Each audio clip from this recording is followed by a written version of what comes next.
Let's now connect with Mr. Ajay Piramal, and you can also see the visuals which are coming live, where the mortal remains of Mr. Ratan Tata are now being moved to NCPA. He will be given a state funeral and then the cremation late in the evening. Mr. Piramal, good morning. Thank you for joining us. It's a sad day, sir. It's a sad day for India. It's a sad day for globally all Indians because as Indians we can associate with the Tata Group. So if I could just encourage you to share your most fond memory with Mr. Ratan Tata. So I have had the good fortune of having been associated with Mr. Tata for a long time, and more so in the last 8 years when I've been on the Tata Sons board. And I can just say that here was a person, he was a true gentleman, if you would say that. He was a person who was graceful.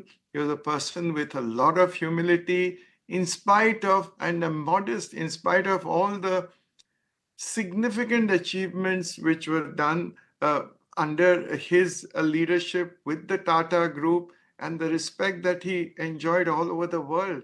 But yet he was so kind, gentle, soft-spoken. I think these are some of the words that come to my mind.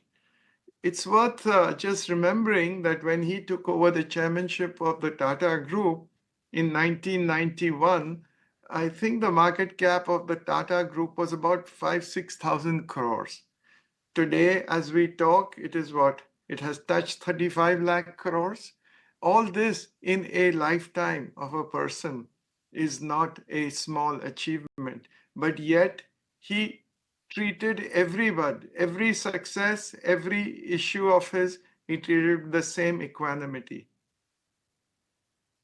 Can I say that Ratan Tata ensured, Mr. Piramal, that the Tata Group always focused on growth with a purpose, with corporate governance standards, with a heart to help others and also ensure satisfactory and happy shareholders. It's a rare combination, but he has perhaps achieved the impossible.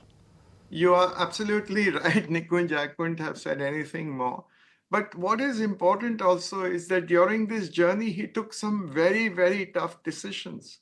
I mean, the toughest decision for him to take was when he had to replace the chairman of the Tata Group when Mr. Cyrus Mistry was changed. Now, that's not easy to do. That decision was a very, very challenging decision. And I know the amount of time he spent, the amount of meetings that he had, how many, but it needed courage because it was not, I think he took the decision because it was not that he didn't like Mr. Mistry, but he felt that the Tata Group needed another leader.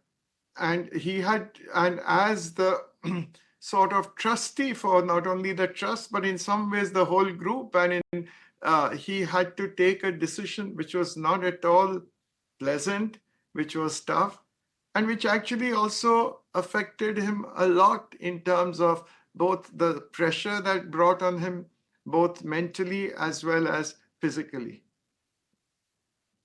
Mr. Piramal, Nikunj and I were just chatting about it, that, the Tata Group also has gone through their fair shares of ups and downs. I mean, we all know the kind of passion that Mr. Tata personally had with the launch of Tata Nano and all that transpired with it.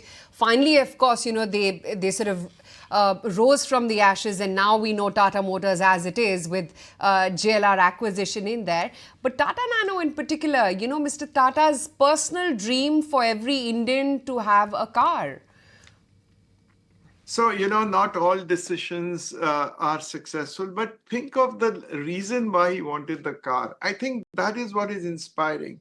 When he saw a family of a father, mother, and two young children on a two-wheeler and going through the traffic of India, the Indian cities, he realized that he had to give something to this family who was not very well off, who could not till now afford a car, to give a low-cost car. And that's what he did. So his vision, the purpose behind that was so noble.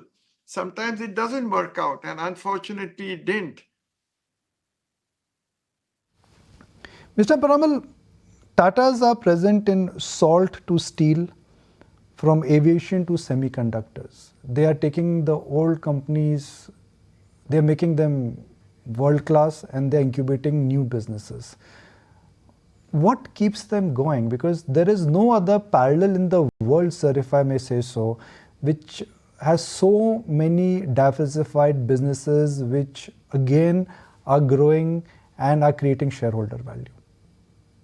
I think it is just if you look at what Mr. Tata himself has signified. It is, first of all, the courage to take tough choices, whether it was when the first steel plant was built in Jamshedpur, or whether it is now that you're seeing that the Tatas have gone into doing EVs, batteries, in going into chips. These are all very, very difficult things. So I think they have the courage to do that. Secondly, this courage is then supported by really a good team. I think the Tatas have the best talent. Because of the legacy of the group, you can attract the best talent. And now I'm seeing talent not only within India, but also outside of India. I think the third thing is that the whole value system is so good that you put yourself last. It is the business that is first. It's the country that's the first. It's the people that's first. Business, and then you are there. I think there's a combination of all this, which is, at least I have met many, many successful businessmen, many companies who have probably much larger market caps than what the Tata Group has, but I have not found this in any other group or in any other company. Sir, if I may say so, the Tata Group of company, you just shared the market cap, but Mr. Ratan Tata personally never made it to the billionaire list. It never bothered him that whether he's part of the list or not. His shareholding, which is in public domain, is less than 5%. Tata Group of companies is, or Tata Sons, which is a listing company, it is owned and held by trust, and the purpose of the trust is only to give back. While Mr. Piramal, I'm just bringing this point out for the benefit of our viewers, you're aware of it, but Tatas, they own India's biggest cancer hospital, India's biggest education institute, and Ratan Tata ensured that the vision and the dream and the contribution to the society which the founding members of the Tata Group had, that in a sense only got extended. So which is one idea or vision or a motto of Tata Group which personally the Piramal Group has adopted? I think so first of all, let me say that he was the chairman of the largest group in the country for many, many decades. But the way he lived in simplicity, I mean, if you went to his house, he had it was such a very modest house. That also he built even much later in his life. He had probably two domestic helps. He had a very very simple life.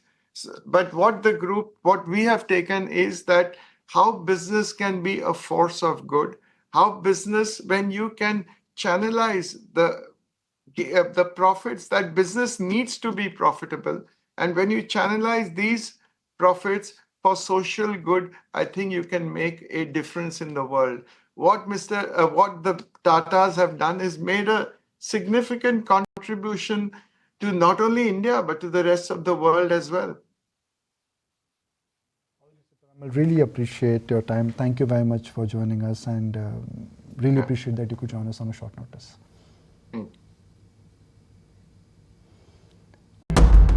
There comes a time when your heart calls for you to arise.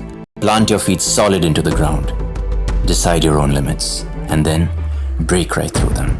Become something more. It's my time to rise.